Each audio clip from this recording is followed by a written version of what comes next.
Quand vous êtes en ligne sur les réseaux sociaux, vous allez trouver qu'il y a plus de 5000 conseils que le président reçoit chaque jour à travers son peuple, à travers les influenceurs, à travers les gens. Il y a des insultes, il y a les rabaissements, il y a des gens qui l'élèvent, il y a des gens qui chantent pour lui, il y a des gens qui les rabaissent et qui l'injurient chaque jour. Ah, il faut reconnaître que ce n'est pas facile d'être président de la République. C'est pas facile. Alors écoutez, je vais vous donner quelque chose. Il y a des gens qui déversent leur colère sur le Rwanda. Ils se disent, mais qu'attend le président? Tu vois, quelqu'un se met à la place du président. Moi, je vais prendre seulement ces bombes-là, je largue directement sur le Rwanda, je fais disparaître cette petite ville comme le Rwanda. Ce petit pays comme le Rwanda. Ok?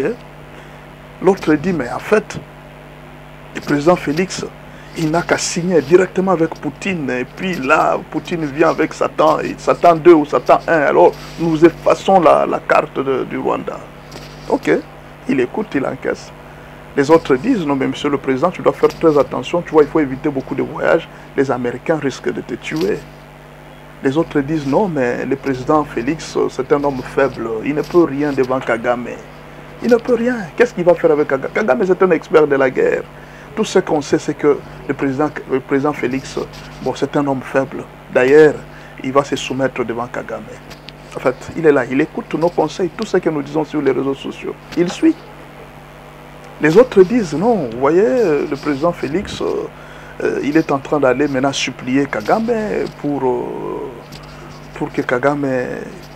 il est complice en fait avec Kagame, il supplie Kagame pour lui donner maintenant des terres et tout ça. Il est là, il écoute. Il y en a qui lui disent, il dit non mais le président est complice. Dans cette histoire-là, il est juste en train de distraire les Congolais. Il écoute. Les autres disent non, vous voyez, un président qui n'est pas conscient. Il est là, il n'est pas conscient. Comment il peut laisser les députés toucher 21 000 $, 33 000 $? Mais les soldats sont en train de toucher plus. D'ailleurs, les soldats ne sont même pas bien payés.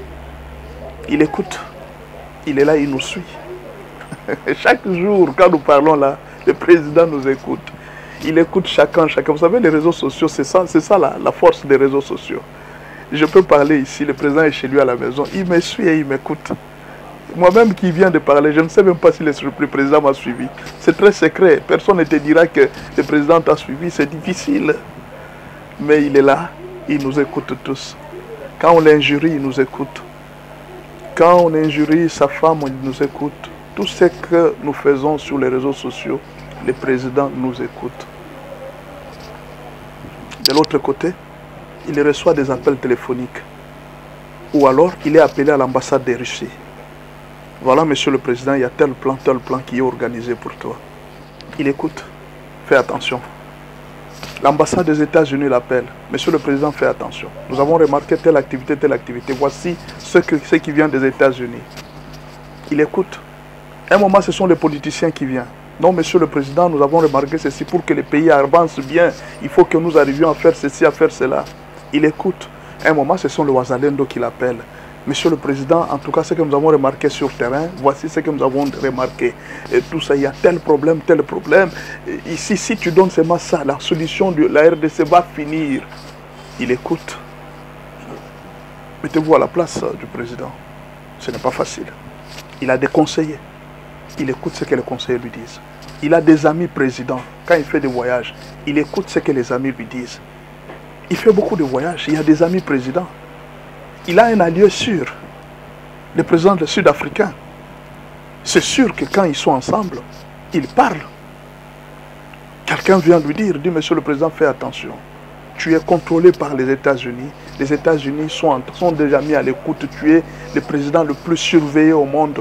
Il n'y a pas quelqu'un qui est surveillé comme toi par les États-Unis. Donc tout mouvement que tu fais, tu es surveillé par les Américains. Il écoute. Parfois, c'est peut-être sa femme qui va lui dire, papa, fais attention. Tu risques d'être tué. Tu vois, dans l'histoire de pouvoir ici, tu vois, on avait tué au musée. Toi aussi, tu risques de partir. Il écoute. Il est le président. Mettez-vous maintenant à la place du président. Mais de l'autre côté, il y a des renseignements qui viennent.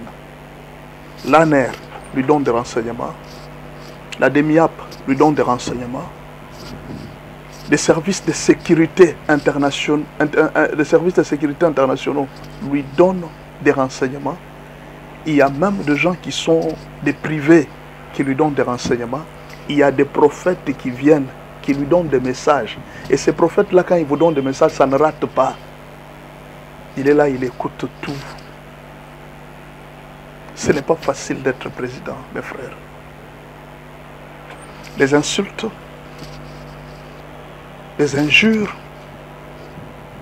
les rabaissements, les dénigrements, mais aussi la louange, la flatterie. Il voit ça chaque jour. Mais je vais vous dire une chose. Vous savez, nous sommes tous des spécialistes. Nous sommes tous très intelligents que le président. Voilà pourquoi nous sommes sur les réseaux sociaux en train de donner des conseils, en train de donner des analyses. Tout ce que nous donnons, ce ne sont que des analyses. Nous ne connaissons pas les vrais services auxquels le président peut croire. Ce sont les services de renseignement, c'est la DEMIAP. Ce sont ces services-là que le président peut croire. On peut lui amener des informations parce que là, ils ont des preuves. Mais nous, ce que nous disons, ce sont juste des analyses, des choses qui se terminent peut-être à cause de nos émotions, à cause de nos mentales, à cause de tout ça. Les soldats qui sont sur le terrain, ce sont eux que le président peut croire. Est-ce que vous comprenez? Voilà des problèmes que le président a. Chaque jour, il reçoit des rapports. Quand vous voyez le président décider pour voyager, il sait qu'il y a un risque qu'il soit tué. Il sait. Il sait qu'en voyageant, il y a beaucoup de risques. Son avion peut être abattu. Il sait. Ce n'est pas... Si toi, tu es là à la maison, tu sais que le président est en danger. C'est seulement lui qui ne sait pas. Si toi qui es à la maison, tu te promènes tranquillement, tu sais que le président peut être tué. Tu penses que lui, là, il ne sait pas. Tu penses que le président Félix n'est pas en contact avec Poutine, alors que l'ambassadeur, il y a une ambassade russe ici. Tu penses que le président Félix n'est pas en contact avec les États-Unis d'Amérique? Bien sûr, il y a l'ambassade de Belgique ici. Il y a plusieurs ambassades de toutes les nations sont ici. Ne vous en faites pas. Le président est le plus intelligent de nous tous parce qu'il travaille avec plusieurs intelligences et des services spécialisés. Le président est le mieux informé que nous tous parce qu'il travaille avec des services spécialisés en information. Le président est le plus prudent que nous tous parce qu'il sait les risques qu'il est en train de prendre chaque jour. Parce que tous les risques qu'il prend chaque jour, il connaît. Alors tout ce que moi je veux vous dire, essayons de faire confiance à notre président. Il sait ce qu'il fait. C'est tout ce que je veux vous dire. Il sait ce qu'il fait. Ce n'est pas son premier mandat, c'est son deuxième mandat. Il a déjà acquis une certaine expérience. Il sait là où il nous mène. Il n'y a personne qui l'avait cru quand il avait dit « je vais déboulonner ce système ». Tout le monde l'avait injurié, on l'a traité même de pantin, on l'a traité de tous les mots. Moi, personnellement, j'ai confiance au président. Pourquoi? Pas parce qu'il est meilleur, mais parce que je prie pour lui. Je demande toujours à Dieu de le protéger à cause de la souffrance du peuple congolais. Mon frère, tu peux rêver tout ce que tu peux rêver. Le président Félix a 5 ans. S'il échoue pendant 5 ans, c'est la RDC qui échoue. Si le président Félix n'arrive pas à nous faire sortir de ces trous, c'est la RDC qui échoue. C'est nous tous qui échouons. Nous devons faire un effort pendant ce mandat, que Dieu l'aide, que le Seigneur Dieu le soutienne. J'ai suivi la prière de Roland Dallot. Il a demandé à Dieu de le protéger, de lui donner l'intelligence, de lui donner la sagesse. Vous êtes pasteur, vous êtes chrétien. Organisez des cultes pour prier pour le président. Soutenons-le en prière. Ne cherchons pas à dénigrer notre président, à l'humilier comme si nous étions plus intelligents que lui, comme si nous connaissions beaucoup de choses plus que lui. Il est plus intelligent que nous. Il est meilleur que nous parce qu'il a plusieurs services autour de lui qui travaillent et qui sont payés pour lui rendre service. Nous, les informations que nous lisons par-ci, par-là, nous ne faisons juste que des analyses. Nous ne faisons que des dessous de cartes. Mais lui, là, il n'a pas besoin de dessous de cartes. Il est en train de vivre ça chaque jour. C'est ça la différence entre nous et lui. Nous, nous disons des choses à peu près. Mais lui, il est en train de vivre ça chaque jour. Ce n'est pas à nous de lui dire ce qu'il doit faire. Il connaît ce qu'il doit faire.